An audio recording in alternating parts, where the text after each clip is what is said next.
Can you get that? No? Oh, you're going to sit on this. But I'll say it seems sweet not being able to stand.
Welcome to our beloved sanctuary, as well as our digital sanctuary on Zoom.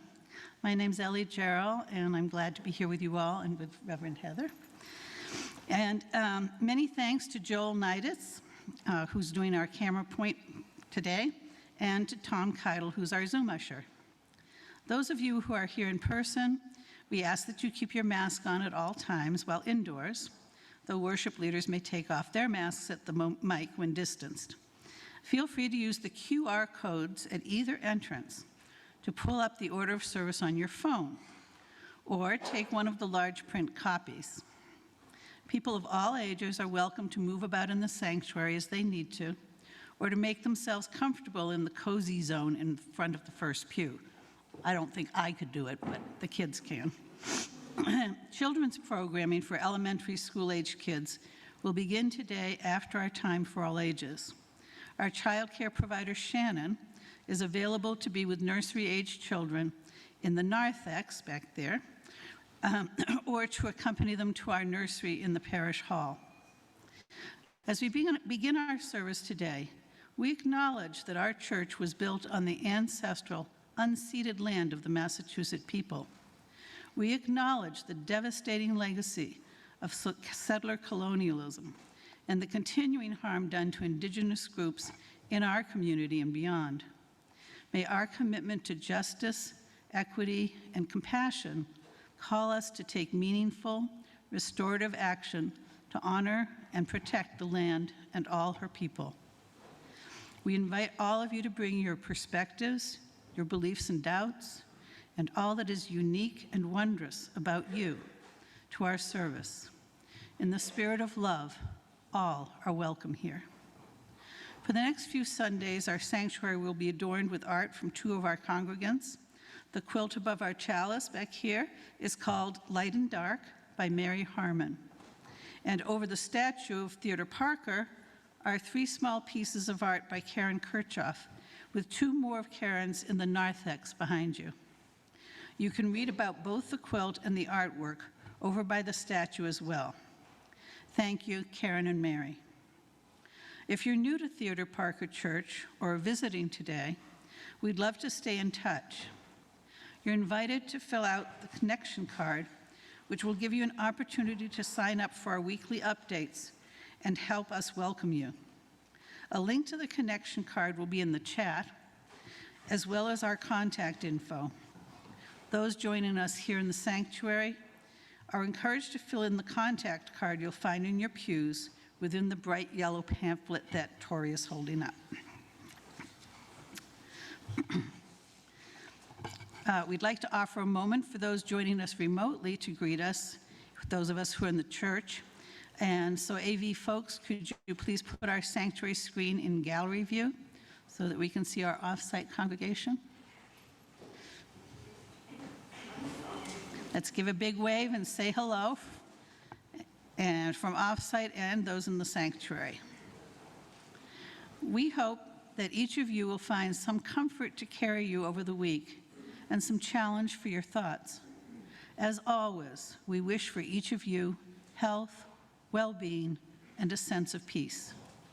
As our pianist Yukiko Takagi brings us into worship with a selection from Cant Magique by Frédéric Mompou, we bid you welcome.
Good morning.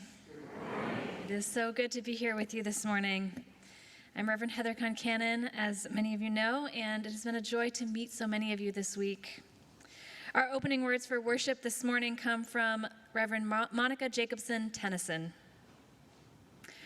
What is it that calls you here, that calls you onward, that calls you inward, that leads you homeward? What is it that gives you the power to make that change, to ask that question, to take that journey? What is it that says you have done well, that asks you to learn more, that brings you to stillness, that holds you in hard times? It is relationship, the beating heart of our faith. And it begins when we share this hour, our truths, this space, our hearts. Come, let us worship together. I invite us to rise in body or spirit for our opening hymn, number 361, Enter, Rejoice, and Come In.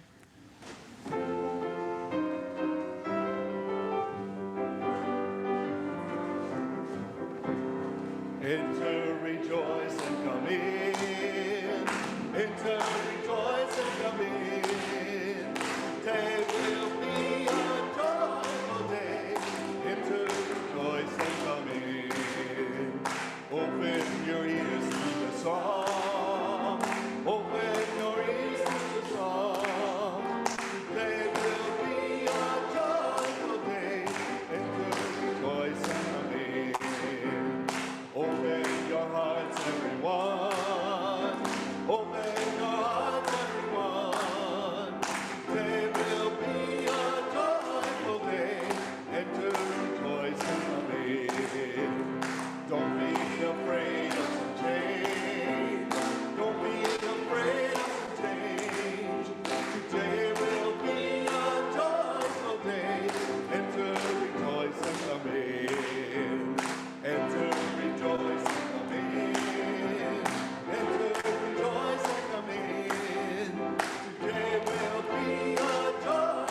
Thank you. Please be seated. Each week we light our flaming chalice, the symbol of Unitarian Universalism, with the words of our shared covenant. We read them together in English and then in their Spanish translation in honor of our sister community in Plazuelas, El Salvador. The Ministerial Search Committee will lead us this morning.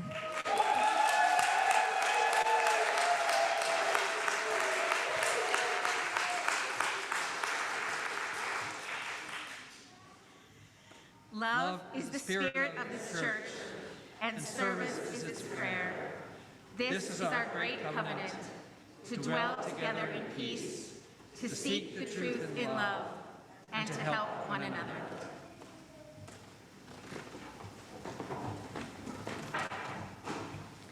El amor es el espíritu de esta iglesia y el servicio es nuestra oración. Esta es nuestra gran promesa, vivir juntos en paz, buscar la verdad con amor y ayudarnos los unos a los otros.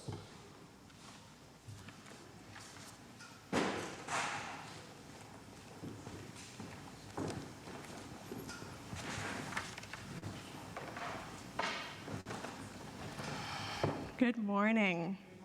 Good morning. My name is Rose. I have the honor of serving as your religious educator. I'm just so glad to be with you all this morning. What a joyful day. I'm going to start us with a little history lesson to ground what we're doing today. So as you may know, this church, along with many other historically Unitarian congregations in this area, was founded more than 300 years ago by early settler colonists, people who we often refer to as the Puritans. Now, when we talk about the Puritans these days, it's usually not in a favorable light. Most parts of the kind of Christianity that they practiced and the social values that they had are things that we feel really differently about now. Usually, at least when I talk about them, it's about how we have to reckon with the legacy they left us with, confront hard truths about our history. But of course, history is really complicated, and there are still some parts of the legacy and traditions that we trace back to the Puritans that are worth hanging on to today, that still give us valuable structures for our religious life together. Okay, why am I bringing this up now?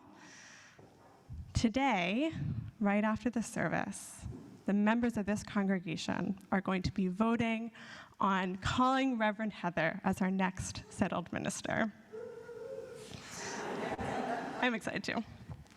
Between the work of the members of the search committee you just saw, the work that you all have done to support them, and this vote today, it's been all of us, everyone who has chosen to join and commit themselves to this congregation, who get to make this choice about who is going to be the next person leading our community. Now, this is a really different process than a lot of other faith traditions and institutions have. There are many churches, including the ones that our Puritan ancestors left back in England, the traditions that they were rejecting and trying to do something differently from. Those other churches, a new minister tends to be selected by a higher authority and the religious structure with little or maybe no input from the members of the congregation. So the people who founded this church and others in this area that would become Unitarian Universalist congregations felt that they should have the power to decide these things themselves, even as they also stayed connected with the other congregations that they aligned with, as we do by staying connected with the Unitarian Universalist Association.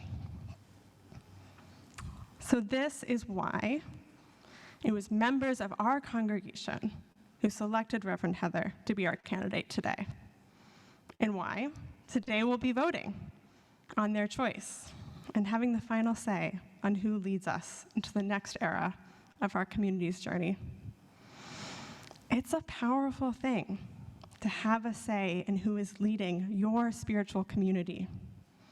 And I hope that even as we feel the joy and excitement of today's vote, we also take time to feel its significance. It connects us to a unique and powerful thread of history, a history of self-determination, one that, through all of its complexities, I feel really grateful to be a part of. Thank you all. I'm now going to invite any kids here today who want to join me for Children's Chapel to meet me by the door while Michael leads us in our children's benediction.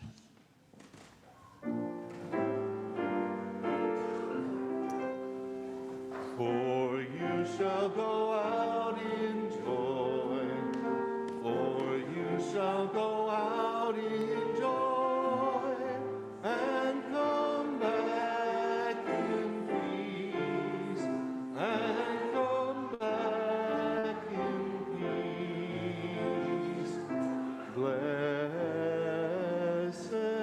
be.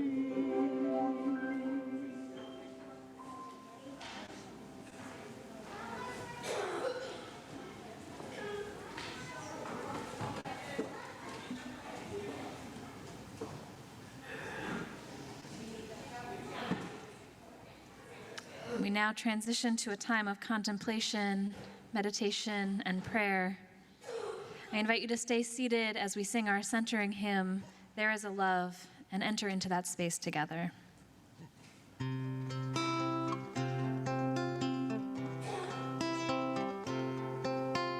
There is a love holding us.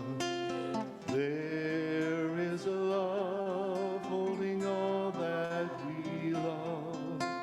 There is a love holding all. We rest in His love. There is a love holding us. There is a love holding all that we love. There is a love holding all. We rest in this love. There is a love holding us. There is a love holding all that we love. There is a love holding all. We rest in this love.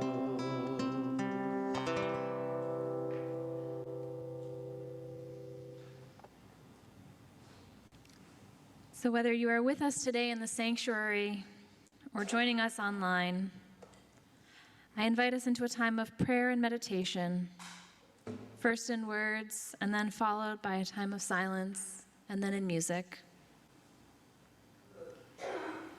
As we enter into this space of contemplation, I invite you to close your eyes or let your gaze become soft, to feel the earth's gentle gravity holding you up, and to take a few slow, nurturing breaths.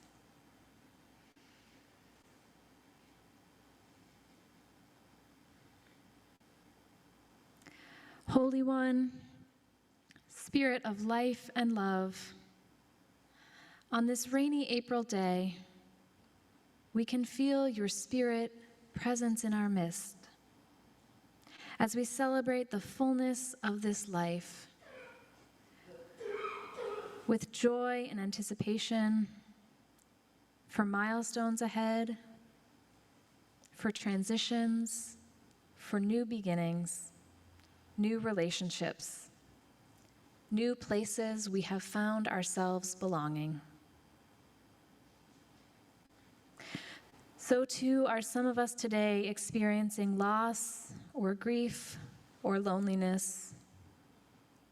Some of us today experience a longing for connection and belonging that we have not yet found. Others of us are grieving people or the past or things we have hoped for but not yet received. And we lift up the longing and the sadness that is present among our gathering today, too, even in moments when there is much to celebrate. We strive to remain attentive to those longings that dwell within us.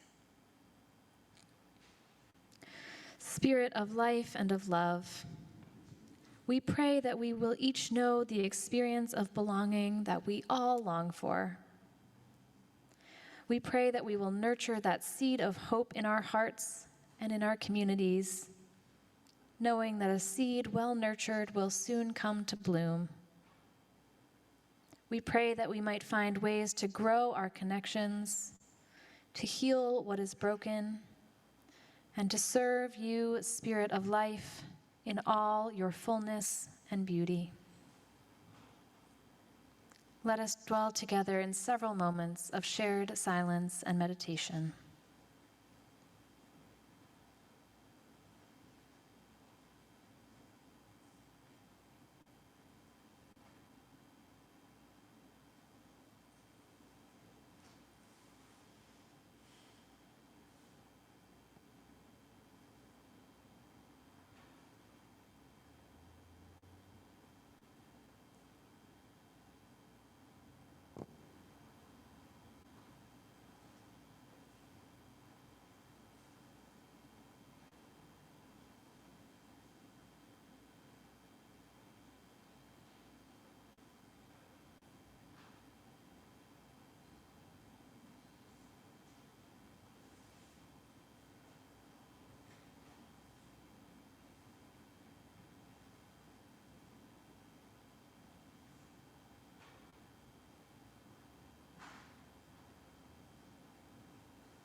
Generosity is a spiritual practice in our Unitarian Universalist congregations.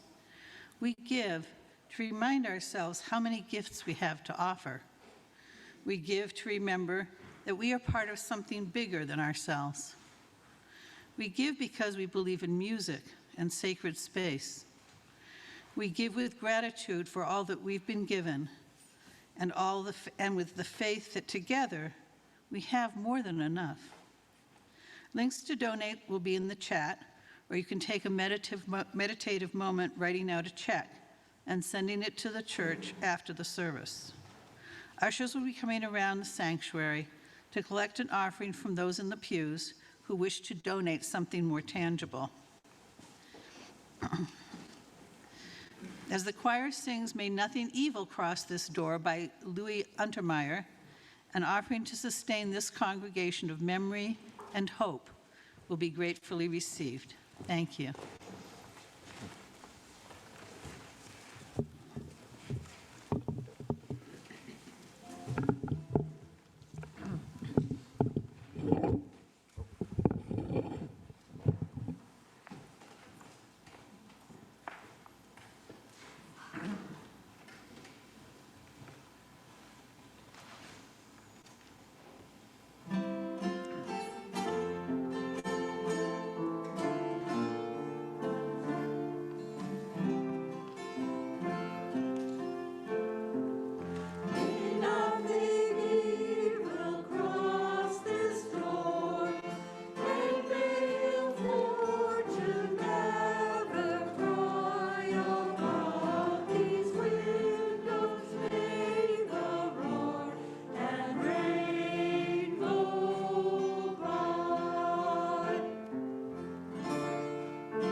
The reading today is Inclusive Evangelism by Robert Concannon.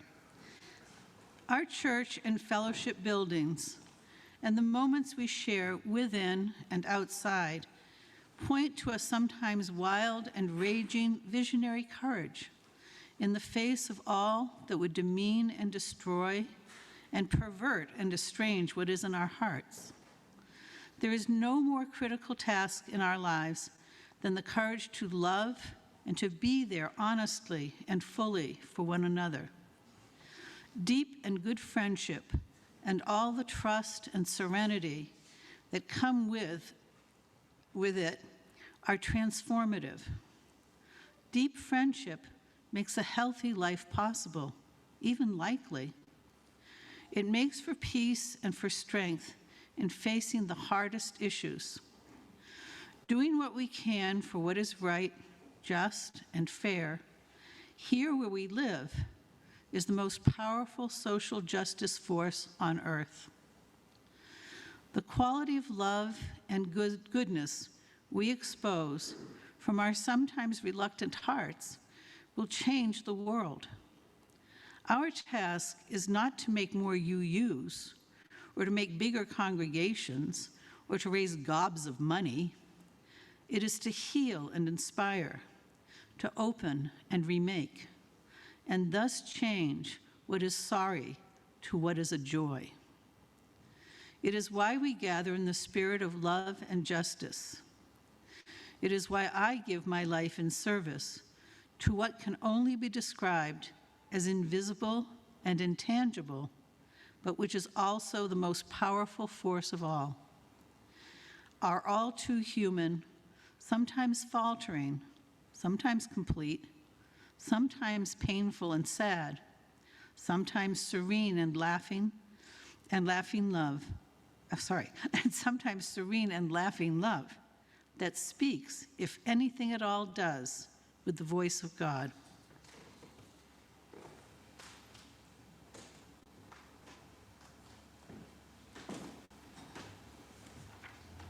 Thank you, Ellie.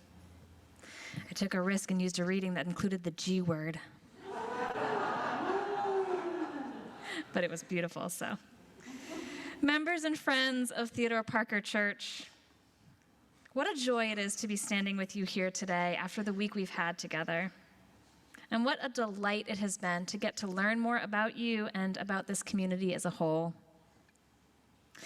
I have been so heartened by learning about the ways that you serve this congregation and the ways that you love this community and about the hopes and dreams that you have for its future. And this week I've been thinking a lot about the places where our paths overlap as we stand at the threshold of joining our journeys, our shared love for Unitarian Universalism, our belief in the transformative power of this faith, our rootedness in this city, and our hunger for spirituality and community and justice. Many have asked me this week about my faith journey and my journey into ministry. So today I thought I might share a little bit about the incredible gifts that Unitarian Universalism has offered to me throughout my life. As we think together about the gifts that Unitarian Universalism has to offer in this congregation has to offer here in this neighborhood and in these times. And I share my own story today, knowing that each of you have stories about this faith, about how this faith has shaped you and moved you and inspired you and challenged you. And I share in hopes that you might come to know me a little bit better, and also an invitation to share your stories with me as well. So as I shared last week in worship, I was raised Unitarian Universalist in a small church, much like this one, in Leominster, Massachusetts, about an hour west of here. And I want to share a few times throughout my life when I fell in love with this faith, when my faith deepened, and a little bit about my call to ministry within it. Because I want you to know that when I say I love this faith, I mean it. And when I say that this faith is life-saving and life-affirming, I mean that it has affirmed me and held me and helped me heal when I most needed it. So one of the first times that I first experienced the life-affirming power of this faith in my own life was toward the end of 9th grade when I went to the Unitarian Universalist Association's annual national gathering, General Assembly, for the first time. It was the first time that I had ever gotten to meet other Unitarian Universalists my age, having grown up in such a small congregation. And it was the first time that I was introduced to the concept of anti-racism. Both of these things were transformative for me over time. But that General Assembly was also at a pivotal moment in my life, because I had just begun to question whether I might not be straight. And though I had not yet told almost anyone about this thing that I was beginning to understand about myself, I was very anxious and fearful of being rejected. And that General Assembly, I quietly snuck into the back of every workshop about LGBTQ issues that I could find in the program book as a 9th grader, and I just listened. And I got every single queer button that I could find at the exhibit hall. And I told no one, but I took it all in. I was watching. And when I was coming out as queer and wondering if I was still lovable and worthy and beloved, my faith unequivocally answered, yes. Friends, this faith is life-affirming and life-saving. Throughout high school, I continued to love my church. I worked in the nursery, and I felt deeply supported by the adults in my community. At that point, I was already considering entering the ministry, but I assumed, because it was the only model I had seen, that first I needed to have a first career, and then I could enter the ministry. And as we learned in my sermon last week, I'm a big planner. So here's what I told my mom. I said, well, I will have a first career, and then when I have a midlife crisis, then I can become a minister. Friends, what 17-year-old is planning out their midlife crisis? Let me tell you, it is also the same 17-year-old who asked for a set of hymnals for her 18th birthday. So spoiler alert, I did not wait. So I arrived to college in Boston, planning on a career in the sciences. And as I told some of the folks in our meetings earlier this week, I was heartbroken. I arrived to college heartbroken that I had to leave the faith of my childhood behind. It was misguided thinking, but I remember thinking to myself very sadly, no one stays involved in church in their 20s. It's just not what people do, so I guess maybe I'll see you in my 30s? Like, goodbye, Unitarian Universalism, I'll miss you. Again, this was the only thing that I had seen modeled for me, and I got to college, and I was not loving it. I was really struggling with the transition. So one Sunday morning, early in September of my freshman year, I was awake early, no one else was awake on campus, I was feeling lonely and bored, and I decided to go to church, longing for some familiarity and thinking, I know at church people will be nice to me. And I went to Arlington Street Church, where I was immediately welcomed by the young adult group, and they invited me to lunch, and I just kept going back. And instead of drifting away from this faith as I had expected I would, I got sucked in. And it became my faith, not just the faith of my family, but mine. And throughout college, I began to wonder if I could become a minister in my first career. As I slowly began to meet, I was in Boston, so I slowly began to meet other seminarians and ministers who were in their 20s, and I began to wonder if this could be my path too. And in a time in my life when I was hungry for community and meaning-making and support, I found a community of people within Unitarian Universalism who were welcoming and inclusive, who were supportive and fun, and with whom I was able to cultivate real and deep and meaningful connections. Toward the end of college, the young adult group that I had become deeply integrated to experienced a major loss. When one of our members, a very dear friend of mine, was killed in a car accident. And it was tragic, and it was a very difficult time for so many of us. And in that difficult time, my faith community showed up.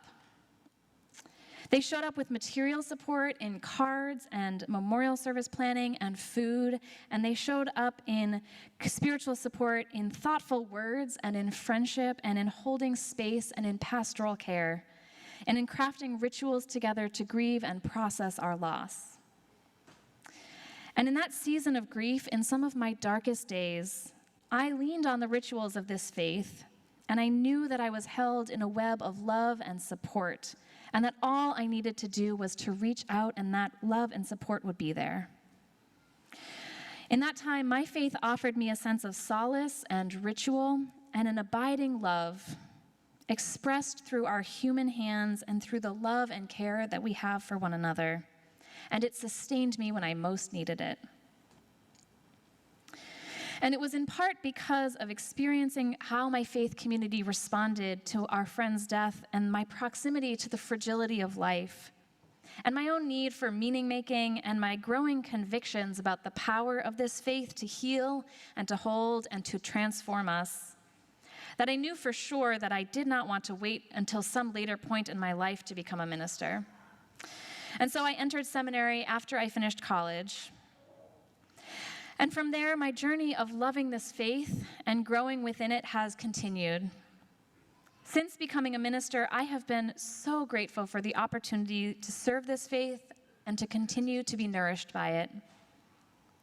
From serving the congregation in Sherborne for the last 9 years, to living for 8 years in an intentional community grounded in the values and tradition of Unitarian Universalism, called the Lucy Stone Cooperative, to resisting the West Roxbury lateral pipeline alongside many of you many years ago before we knew we would be on this journey together, to crafting rituals that speak to the moments in our lives, this faith has continued to inspire me and to challenge me to grow spiritually in both my personal and my professional life.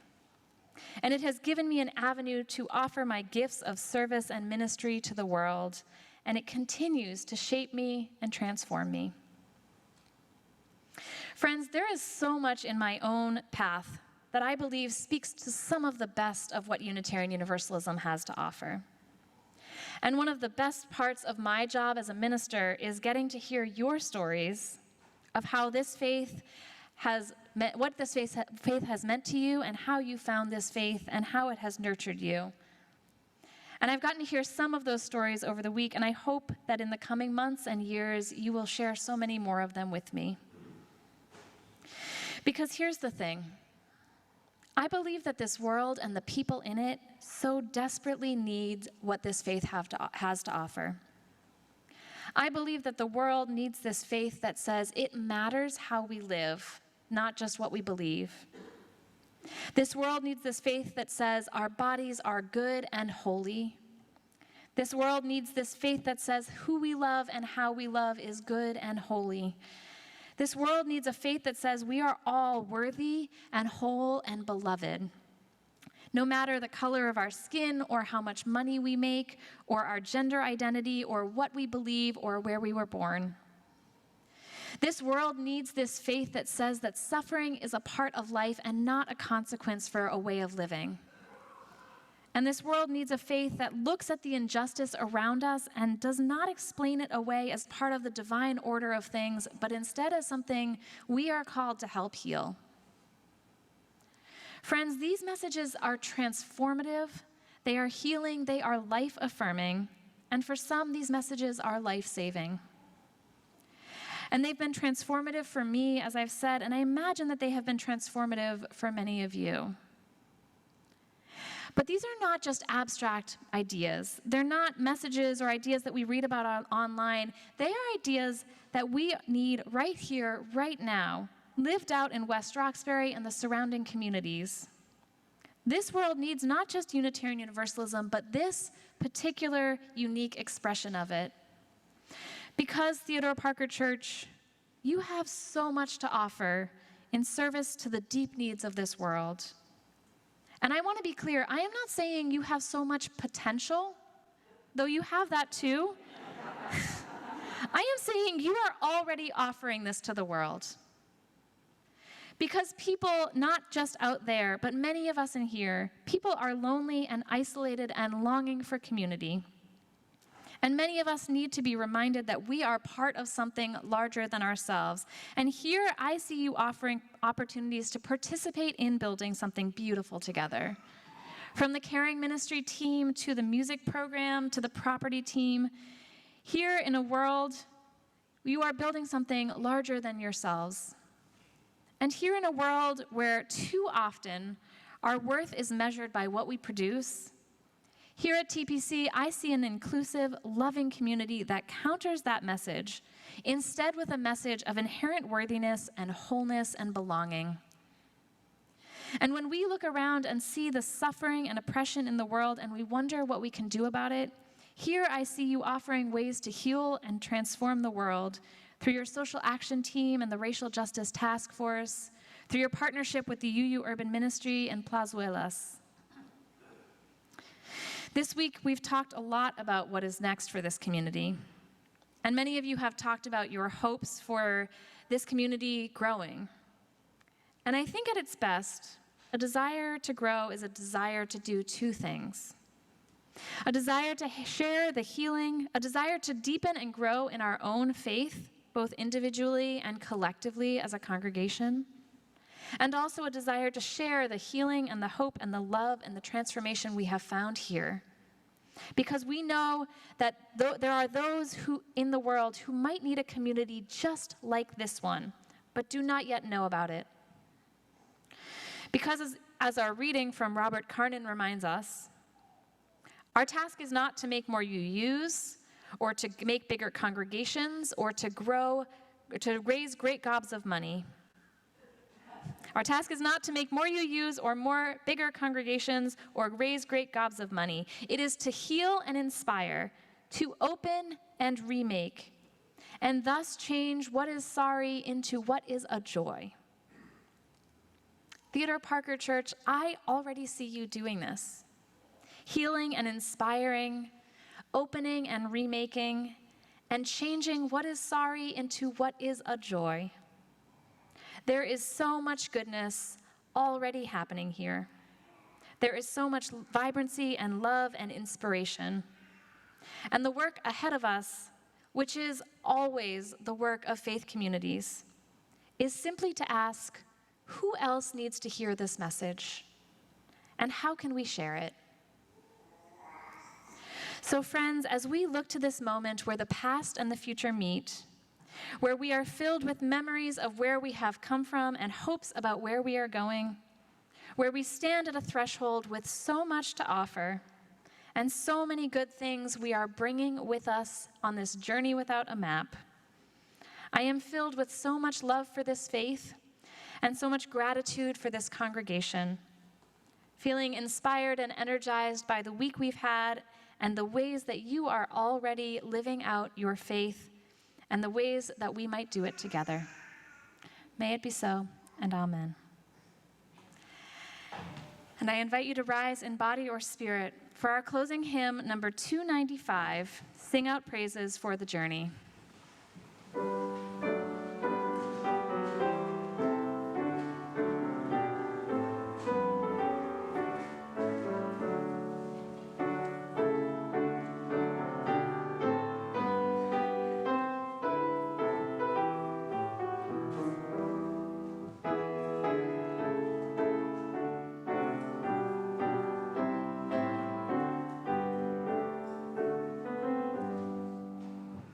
Sing out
Please be seated.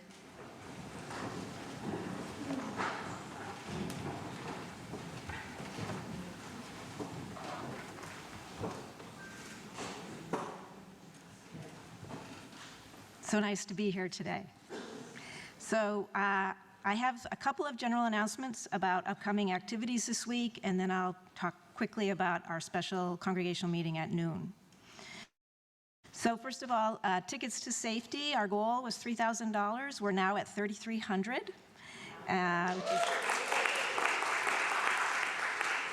and you can still donate online through tomorrow or by check, and the bus is in the parish hall, and Susan Karen is standing by the bus taking anything people like to give to it. There are 3 walks coming up in May. Next Sunday, May 7th, 3-mile walk for hunger. There is a TPC team. You can talk to Joy Martin if you're interested in participating. Tom Martin gets an extra employer match for any donations made from TPC. The following Sunday, the 14th, which is Mother's Day, there's the Mother's Day Walk for Peace, which is just over 4 miles. You can talk to Deb Ferenz about joining the Theodore Parker Walkers team or donating to that. You can see Ashley Scanlon after church today. She's participating and helping raise awareness for American Brain Injury Association. There's a 62-mile fundraiser virtual walk during May. In memory of Diana Diggs, a fundraiser to expand an elementary school in occupied Palestine. The web address should be up on the slide, and Deb Ferenz is the person you can talk to about that. And finally, there are flyers right outside here, outside the office, for the next Music on Center, which is going to be the 13th of May, Saturday the 13th of May. Apparently tickets are going quickly, so we encourage folks to sign up for that. So I want to say a few words about the special congregational meeting that will happen here after the service. As everyone knows, it actually will begin at noon today, so, and with a secret ballot on whether to call Reverend Heather as our next settled minister. So a couple comments. So we can set up for the meeting and begin at noon, since this is our first TPC meeting where we're going to hold a hybrid secret ballot vote. There will not be a receiving line after the service, so we can get ourselves set up for the process. Coffee hour won't start until after the meeting is over, but there is an abundance of food there, so the faster we get through the meeting, the faster we can get to the food.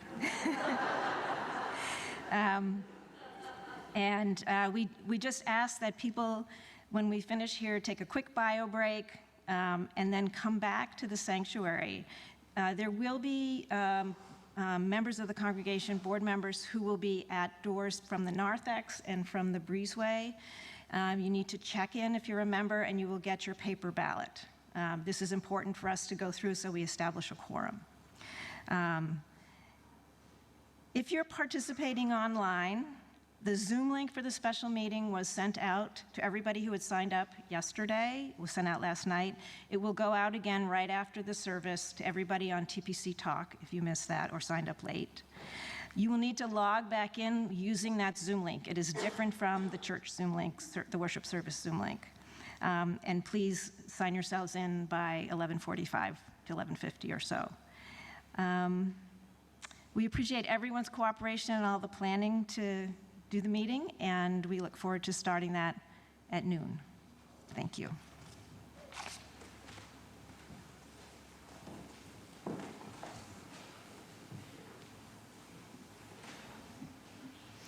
So friends, as we go forth from this time together, we look with gratitude to the ways that this faith has healed us and held us, inspired us and transformed us. And together, may we celebrate the ways that this congregation lives our shared faith, bringing beauty and love and justice and compassion out into a world that so desperately needs it. May it be so, and amen.